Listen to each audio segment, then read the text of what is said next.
Le portage en rebosso. Qu'est-ce que le rebosso? Comment on fait pour l'ajuster avec notre bébé? C'est ça qui se passe dans la vidéo aujourd'hui.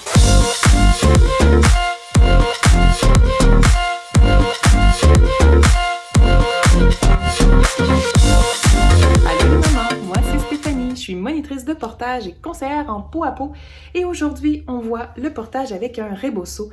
Qu'est-ce que le rebosso? Bien c'est une écharpe tissée à la main ou à la machine, mais en fait une machine à la main, donc ce qui n'est pas industriel. Et c'est fait avec des fibres de coton de différentes couleurs, donc il peut y avoir plusieurs aussi designs qui viennent être faits. Et c'est surtout un mode de portage qui vient du Mexique. Donc, parfait pour les pays chauds. Il y a un peu plus d'espace pour respirer tout autour. Il y a plusieurs façons d'utiliser le rebosso. Aujourd'hui, je vous en montre deux. Premièrement, avec un nœud coulant, puis ensuite avec un nœud plat. D'abord, la technique pour faire le nœud coulant. Donc, avec le rebosso, vous n'avez pas non plus tant de longueur que ça. C'est un tissu qui est relativement court, autour de 2 mètres, 1,5 mètres même des fois. Donc, c'est aussi un nouage. Si vous n'avez pas de rebosso, vous pouvez le faire avec une écharpe de portage tissée très courte aussi. Ça fait la job. Donc, on débute avec un des pans sur l'épaule, du côté opposé que va aller le bébé. Et on vient former notre nœud coulant ici. Donc, ça ressemble à l'écharpe à anneau, sauf qu'il n'y a pas d'anneau. C'est un nœud coulant qui va nous permettre d'ajuster le rebosso ou l'écharpe courte sur nous et sur le bébé.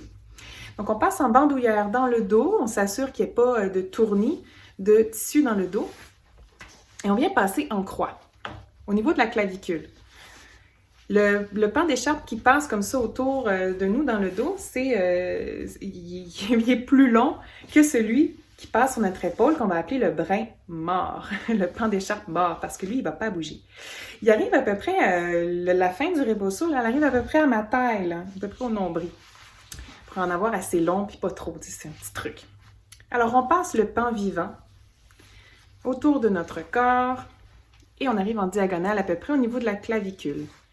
Juste en dessous, avec le bras qui n'a pas d'écharpe sur l'épaule, on vient attraper le brin mort, on le ferme vraiment dans notre poing. Le brin vivant va passer donc autour du brin mort par en haut. Et on le passe au complet. On le passe même par-dessus notre bras. Et on vient chercher avec notre autre main, entre les deux pans, toujours le brin vivant, et on encercle notre poignet pour faire un deuxième tour. Donc, on vient vraiment passer sur le poignet, tout le tour du poignet, par en arrière du brin mort.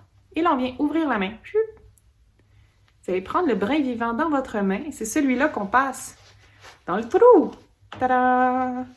Et on vous resserrer ici le nœud. Ceci est un nœud coulant. La particularité des nœuds coulants, c'est que le brin, le pan d'écharpe vivant que vous avez attaché, et quand vous allez mettre de la tension dedans, en fait, le nœud bloque. Donc, il n'y a pas façon d'ajuster le pan vivant. Une fois qu'il est noué, il est noué comme ça. L'ajustement se fait du côté du pan mort. Celui-là, le nœud, il glisse sur le pan mort. Donc, c'est pour ça qu'on dit nœud coulant. Donc, il faut donc penser que l'ajustement est un peu inversé. Si vous êtes habitué à faire avec une écharpe à anneau, là, on va travailler par en arrière. On va travailler de l'autre côté.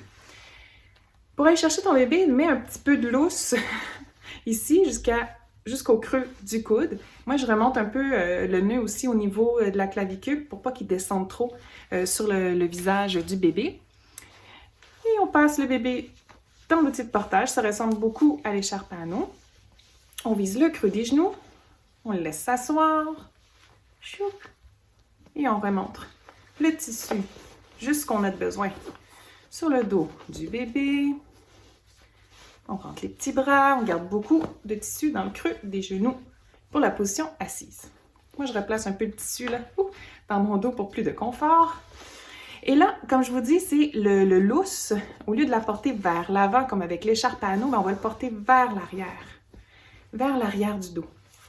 Et on vient le retirer ici. Vous voyez, tout le lousse de la couture du cou, de l'eau-là est dans mon cou.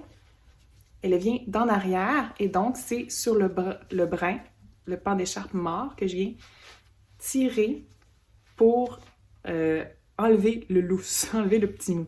D'accord?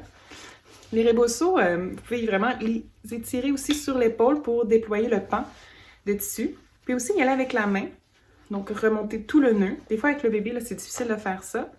Mais si vous avez ajusté déjà la pochette au creux du coude avant de mettre le bébé, il y a très peu d'ajustements à faire. Donc c'est souvent juste la couture du cou à venir refaire. Comme ça. Un des avantages du nœud coulant avec un rebosso ou avec une écharpe courte, une écharpe tissée courte, c'est que vous pouvez facilement allaiter. Donc, descendre le nœud coulant et descendre le bébé en position d'allaitement. Puis, remonter le bébé une fois que l'allaitement est terminé. Et on refait la même manipulation. Donc, on rapporte le mou dans le dos et on resserre le nœud coulant du mieux qu'on peut. Comme ça, avec le lousse dans le cou de Lola. Et voilà. La bonne couture. Chouip.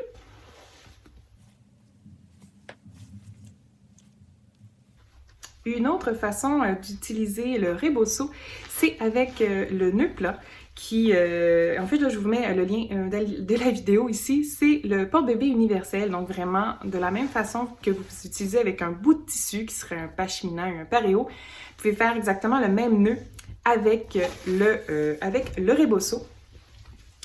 Vous avez la vidéo en commentaire aussi, je vais mettre le lien ici, dans l'image.